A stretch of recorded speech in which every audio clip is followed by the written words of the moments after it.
ದೇವರು ಪ್ರೀತಿಸುವ ಪ್ರೀತಿಯ ಬಿಗ್ ಜೆ ಟಿ ವಿ ಪ್ರಿಯ ವೀಕ್ಷಕರಿಗೆ ನಮ್ಮ ಕರ್ತನಾದ ಯೇಸು ಕ್ರಿಸ್ತನ ಹೆಸರಿನಲ್ಲಿ ನಿಮ್ಮನ್ನು ವಂದಿಸಿ ಸ್ವಾಗತ ಬಯಸ್ತಿದ್ದೇವೆ. ಬನ್ನಿರಿ, ಇಂದು ದೇವರ ವಾಕ್ಯವನ್ನು ನಾವು ಅಧ್ಯಯನ ಮಾಡಿಕೊಳ್ಳೋಣ. ಇಂದಿನ ನಮ್ಮ ಅಧ್ಯಯನ ಯೆಶಾಯನ ಗ್ರಂಥ, ದ ಬುಕ್ ಆಫ್ ಐಸಾಯ, ಚಾಪ್ಟರ್ 41, 41ನೇ ಅಧ್ಯಾಯ.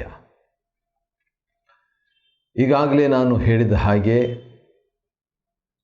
ಮೊದಲನೇ ಅಧ್ಯಾಯದಿಂದ 39ನೇ ಅಧ್ಯಾಯ ಹಳೆ ಒಡಂಬಡಿಕೆಯನ್ನು ಯೆಶಾಯನ ಗ್ರಂಥ ಹೋಲುವಂಥದ್ದಾಗಿದೆ. 40ನೇ ಅಧ್ಯಾಯದಿಂದ 66ನೇ ಅಧ್ಯಾಯದವರೆಗೆ ಇರುವಂಥ ವಾಕ್ಯ ಭಾಗಗಳು, ಅಧ್ಯಾಯಗಳು ಹೊಸ ಒಡಂಬಡಿಕೆಯ 27 ಪುಸ್ತಕಗಳನ್ನು ಸೂಚಿಸುವಂಥದ್ದಾಗಿದೆ. ಮತ್ತು ಹೆಚ್ಚಾಗಿ ಹೊಸ ಒಡಂಬಡಿಕೆ ಮೆಸ್ಸಿಯನ್ ಕುರಿತಾಗಿದೆ. ಅದೇ ರೀತಿಯಾಗಿ 40ರಿಂದ 66 ಅಧ್ಯಾಯಗಳು ಮೆಸ್ಸಿಯನ ಕಾರ್ಯಗಳ ಬಗ್ಗೆ ಇರುವಂಥ ಛಾಯಾಚಿತ್ರಗಳನ್ನು ನಾವು ನೋಡಿಕೊಳ್ಳಬಹುದು. ಇದರಲ್ಲಿ 41ನೇ ಅಧ್ಯಾಯದಲ್ಲಿ ಯೆಹೋವನ 31 ಗುಣಲಕ್ಷಣಗಳನ್ನು ನಾವು ನೋಡ್ತೇವೆ. 31 ಕ್ಯಾರೆಕ್ಟರಿಸ್ಟಿಕ್ಸ್ ಆಫ್ ಯಹ್ವೆ. ಯೆಹೋವನ 31 ಗುಣಾತಿಶಯಗಳು ಅಥವಾ ಗುಣಲಕ್ಷಣಗಳು ಅಂತ ಹೇಳ್ಬೋದು. ಒಂದೊಂದಾಗಿ ನಾವು ನೋಡಿಕೊಂಡು ಇದರಿಂದ ನಾವುಗಳು ಆಶೀರ್ವಾದ ಹೊಂದಿಕೊಳ್ಳೋಣ. ಯಾಕಂದರೆ ದೇವರ ವಾಕ್ಯ ಆಶೀರ್ವಾದದಾಯಕವಾದದ್ದು. ದೇವರ ವಾಕ್ಯ ದೇವರೇ. ಹಾಗಿರುವ ಪಕ್ಷದಲ್ಲಿ ದೇವರ ವಾಕ್ಯವನ್ನು ನಾವು ಗೌರವಿಸುವಾಗ ದೇವರನ್ನೇ ಗೌರವಿಸ್ತೇವೆ. ದೇವರ ವಾಕ್ಯವನ್ನು ನಾವು ಸ್ವೀಕಾರ ಮಾಡುವಾಗ ದೇವರನ್ನೇ ನಾವು ಸ್ವೀಕರಿಸ್ತೇವೆ. ದೇವರ ವಾಕ್ಯವನ್ನು ನಾವು ಧ್ಯಾನ ಮಾಡುವಾಗ ದೇವರನ್ನೇ ನಾವು ಧ್ಯಾನಿಸ್ತೇವೆ.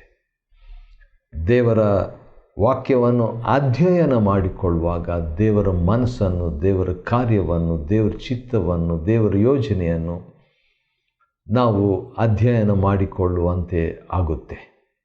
ಸರಿ, ದೇವರ ವಿಷಯದಲ್ಲಿ 31 ಗುಣಲಕ್ಷಣಗಳು, ದೇವರ 31 ಗುಣಲಕ್ಷಣಗಳು, 31 ಕ್ಯಾರೆಕ್ಟರಿಸ್ಟಿಕ್ಸ್ ಆಫ್ ಯಹ್ವೆ. ಯೆಹೋವನ 31 ಗುಣಲಕ್ಷಣಗಳಲ್ಲಿ ಮೊದಲನೇ ವಚನ, ಯೆಶಾಯ 41:1. ದೀಪ ನಿವಾಸಿಗಳೇ, ನನ್ನ ಕಡೆಗೆ ತಿರುಗಿ ಮೌನದಿಂದಿರಿ. ದೇವರ ಮೊದಲನೇ ಗುಣಲಕ್ಷಣ ಏನಂದರೆ ತನ್ನ ಜನರ ಹತ್ರ ಮಾತಾಡೋದು. ದೇವರು ಮೊಟ್ಟ ಮೊದಲನೇದಾಗಿ ಯಾರ ಹತ್ರ ಆದರೂ ಮಾತಾಡಿದರೆ ಏನಂತ ಹೇಳ್ತಾರೆ? ನನ್ನ ಕಡೆ ತಿರುಗಿಕೊಡ್ರಿ ಎಂಬುದಾಗಿ ಹೇಳ್ತಾನೆ. ಅದನ್ನೇ ನಾವು ಇಲ್ಲಿ ಕೂಡ ನಾವು ನೋಡ್ತೇವೆ. ಮತ್ತು ಮೊದಲನೇ ವಚನದ 2ನೇ ಭಾಗದಲ್ಲಿ ಸಮೀಪಕ್ಕೆ ಬಂದು ಮಾತಾಡಲಿ. ಎರಡನೇದಾಗಿ ದೇವರ ವಿಷಯದಲ್ಲಿ ನಾವು ಕಾಣುವಂಥ ಒಂದು ಸಂಗತಿ ಏನಂತ ಹೇಳಿದ್ರೆ, ದೇವರು ನಮ್ಮನ್ನು ಹತ್ತಿರ ಬಯಸ್ತಾನೆ ರೀ. ಹಳೆ ಒಡಂಬಡಿಕೆಯಲ್ಲಿ ದೇವರು ಅವರ ನಡುವೆ ಇದ್ದನು. God was among them. ಸುವಾರ್ತೆಗಳಲ್ಲಿ ನಾವು ನೋಡುವಾಗ ದೇವರು ನಮ್ಮ ಸಂಗಡ ಇದ್ದನು. God was with them. ಸುವಾರ್ತೆಯ ನಂತರ ಅಪೊಸ್ತಲ ಕೃತ್ಯದಿಂದ ನಾವು ಪ್ರಕಟಣೆವರೆಗೆ ನೋಡುವಾಗ ಗಾಡ್ ವಾಸ್ ಇನ್ ದೆಮ್. ದೇವರು ಅವರೊಳಗೆ ಇದ್ದನು. ಅಂದರೆ ಸಮೀಪವಾಗಿರಬೇಕು, ಹತ್ತಿರವಾಗಿರಬೇಕಂತ ದೇವರು ಬಯಸುವ ಆತನಾಗಿದ್ದಾನೆ. 2ನೇ ವಚನ, ದೇವರ ಬಗ್ಗೆ 3ನೇ ಗುಣಲಕ್ಷಣ ಏನಂತ ಹೇಳಿದ್ರೆ ನ್ಯಾಯಸ್ಥಾನಕ್ಕೆ ಅಂತ ಹೇಳಿದ್ರೆ ದೇವರು ನ್ಯಾಯದ ದೇವರು. ಅದು ಆತನ ಗುಣಲಕ್ಷಣ. ಮತ್ತು ಅದೇ ರೀತಿಯಾಗಿ ಮುಂದೆ 3ನೇ ವಚನದಲ್ಲಿ ನೋಡುವಾಗ ಹೆಜ್ಜೆ ಇಡದ ಮಾರ್ಗದಲ್ಲಿ ಸುರಕ್ಷಿತವಾಗಿ ಮುಂದೆ ಹಾದು ಹೋಗುವಂತೆ ಸುರಕ್ಷೆಯನ್ನು ಕೊಡುವಂಥದ್ದು, ಭದ್ರತೆಯನ್ನು ಒದಗಿಸುವಂಥದ್ದು ದೇವರ 4ನೇ ಒಂದು ಗುಣಲಕ್ಷಣ. ಮತ್ತು 4ನೇ ವಚನದಲ್ಲಿ ಇದನ್ನೆಲ್ಲ ನಡೆಸಿ ನೆರವೇರಿಸಿದವನಾರು ಅಂತ ಹೇಳಿದಾಗ ದೇವರು ನೆರವೇರಿಸುವ ದೇವರು. God is a God who fulfils.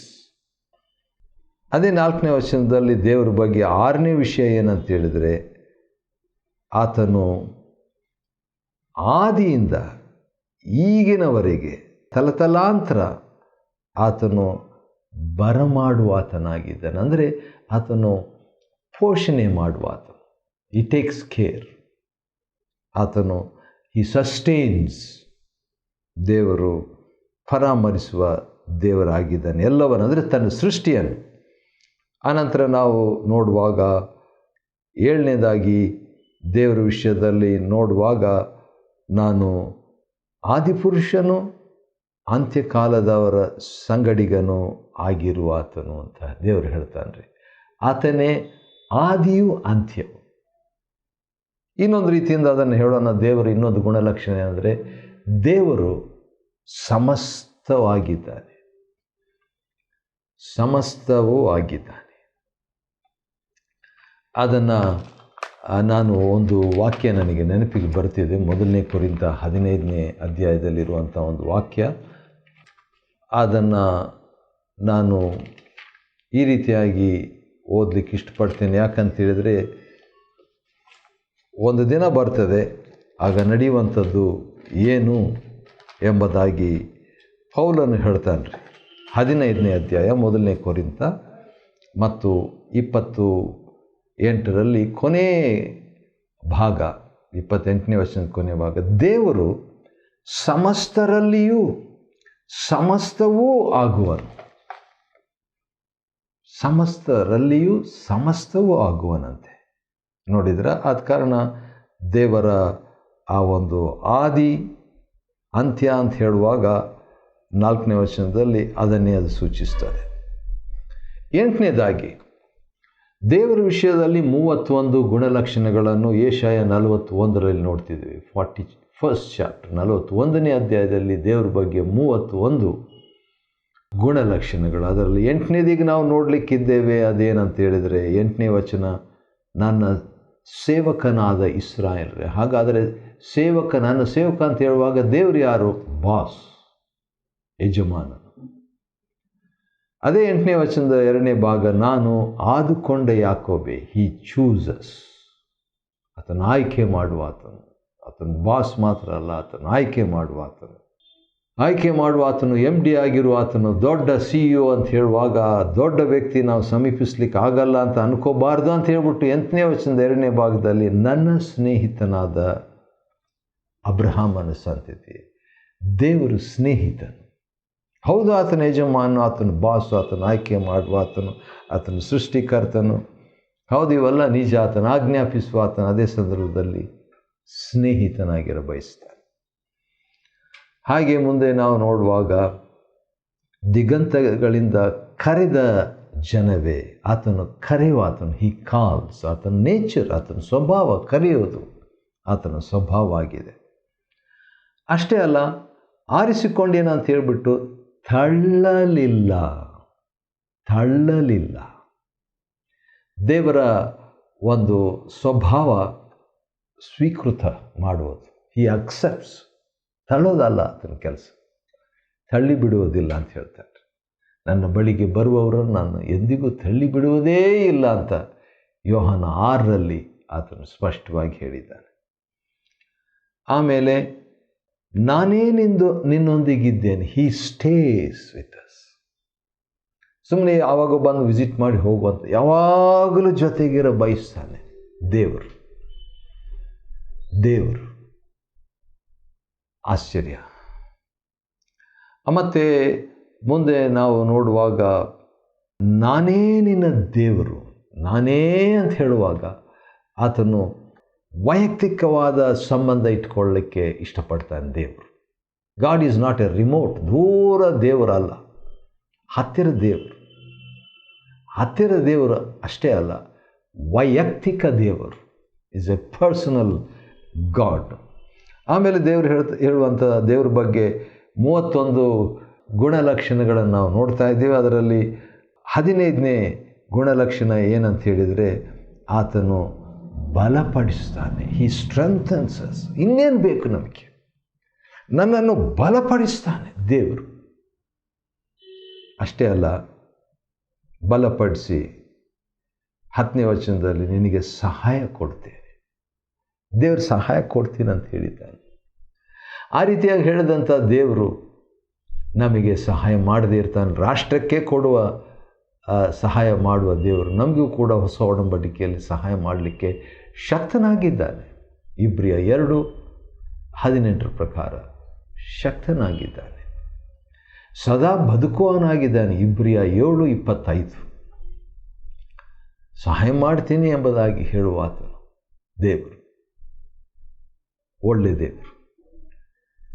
ಸರಿ, ಹಾಗೆ ಮುಂದುವರಿಸೋದಾದರೆ ನಾವು ನೋಡ್ತೇವೆ, ಸಹಾಯ ಮಾತ್ರ ಮಾಡುವುದಲ್ಲ, ನಾನು ನನ್ನ ನೀತಿಯ ಬಲಗೈಯನ್ನು ನಿನಗೆ ಆಧಾರವಾಗಿ ಮಾಡ್ತೇನೆ. God supports us. ದೇವರು ನಮಗೆ ಆಧಾರನಾಗಿದ್ದಾನೆ. ಇನ್ಯಾಕೆ ಭಯಪಡಬೇಕು, ಇನ್ಯಾಕೆ ಚಿಂತಿಸಬೇಕು? ಎಷ್ಟು ಒಳ್ಳೆ ದೇವರು, ಹೊಸ ಒಡಂಬಡಿಕೆಯ ದೇವರು ಅಥವಾ ಸತ್ಯವೇದ ದೇವರು, ಹಳೆ ಒಡಂಬಡಿಕೆ ಹೊಸ ಒಡಂಬಡಿಕೆ ಎರಡರಲ್ಲಿ ಕೂಡ ದೇವರು ದೇವರೇ. ಮತ್ತು 13ನೇ ವಚನದಲ್ಲಿ ಯೆಶಾಯ 41:13 ನಿನ್ನ ದೇವರಾದ ಯೆಹೋವನೆಂಬ ನಾನೇ ನಿನ್ನ ಕೈ ಹಿಡಿಯುತ್ತೇನಲ್ಲ.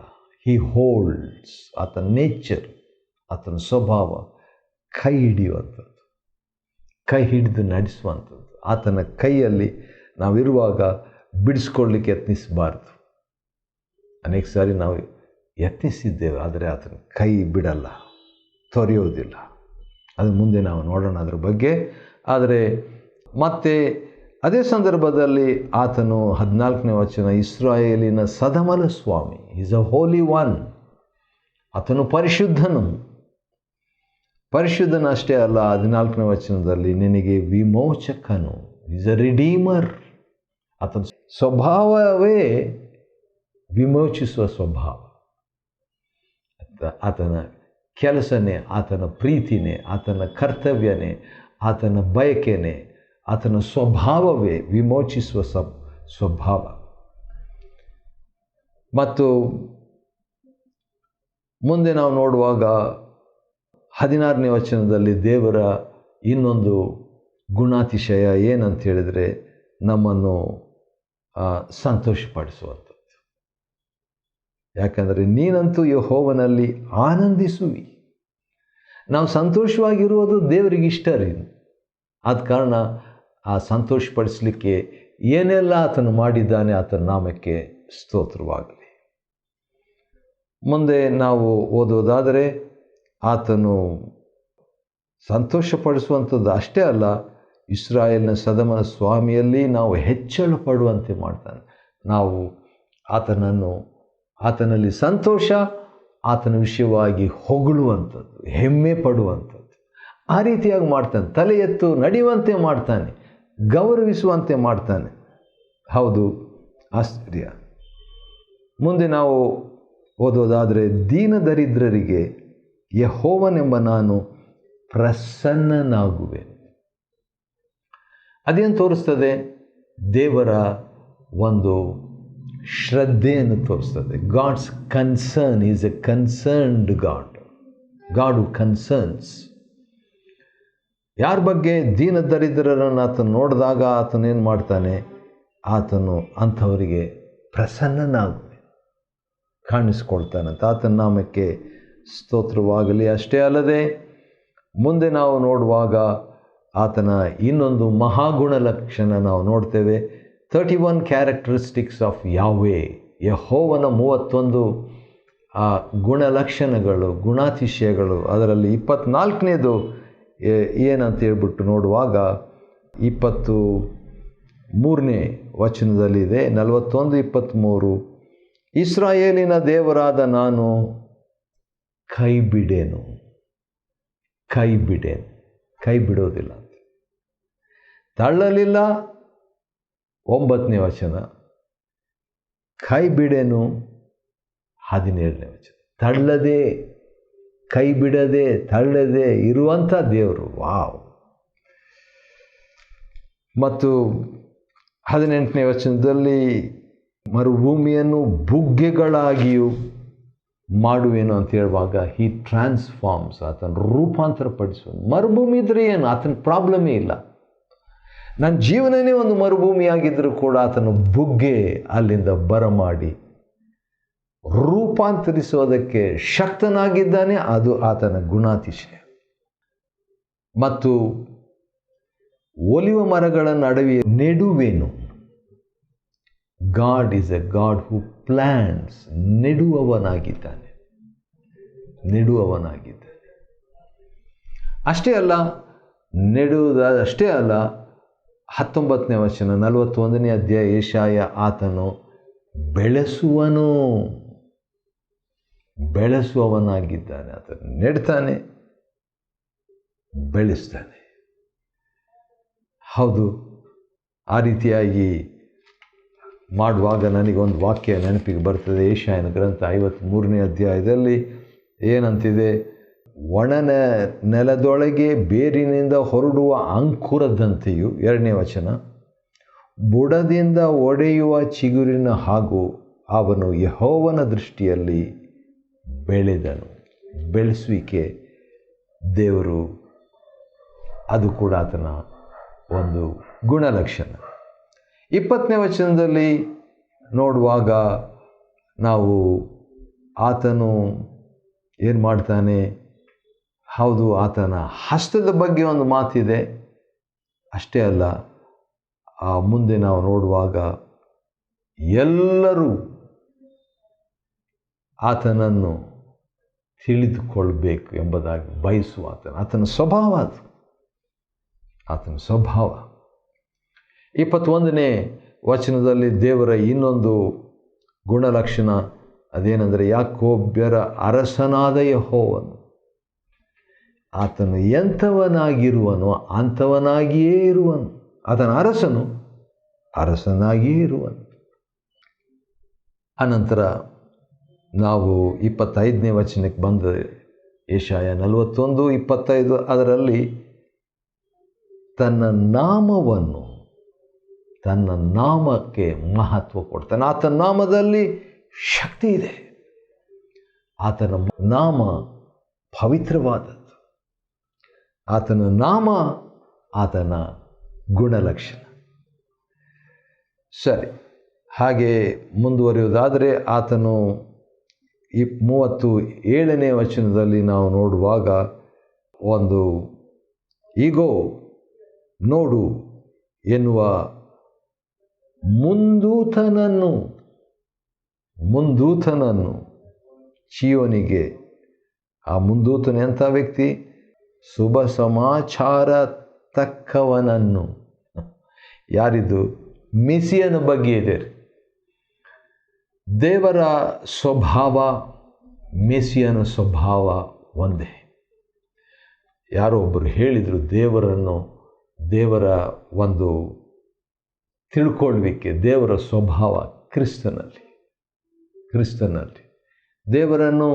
ಹೌದು, ಒಂದು ವಾಕ್ಯ ಓದ್ಬಿಡ್ತೇನೆ, ಯಾಕಂತೇಳಿದರೆ ಇದಕ್ಕೆ ಅನ್ವಯವಾಗುವಂಥ ಒಂದು ವಾಕ್ಯ ನೆನಪಿಗೆ ಬರ್ತಿದೆ ನನಗೆ. ಯೋಹಾನನು ಬರೆದ ಸುವಾರ್ತೆ 1ನೇ ಅಧ್ಯಾಯದಲ್ಲಿ 18ನೇ ವಚನ ಈ ರೀತಿಯಾಗಿದೆ: ಯಾವನು ದೇವರನ್ನು ಯಾರೂ ಎಂದೂ ಕಂಡಿದ್ದೆಲ್ಲ ಆತನ ದರ್ಶನ, ಆತನ ಬೆಳಕು, ಆತನ ಮಹಿಮೆ, ಆತನ ಛಾಯೆ, ಆತನ ಸ್ವರ, ಈ ರೀತಿಯಾಗಿ ನಾವು ಕಂಡಿದ್ದೇವೆ. ಆದ ಕಾರಣ ಆತನು ಬೋಲ್ಡಾಗಿ ದೇವರನ್ನು ಸ್ಪಷ್ಟವಾಗಿ ಪೂರ್ಣವಾಗಿ ಯಾರೂ ಎಂದೂ ಕಂಡಿಲ್ಲ. ಯಾವನು?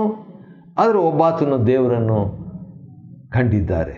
ಅದು ಯಾರಂದರೆ, ಏಕಪುತ್ರನು ಸ್ವತಃ ದೇವರು ಆಗಿದ್ದು ತಂದೆಯ ಎದೆಯಲ್ಲಿದ್ದಾನೋ ಆತನೇ ತಿಳಿಯಪಡಿಸಿದ.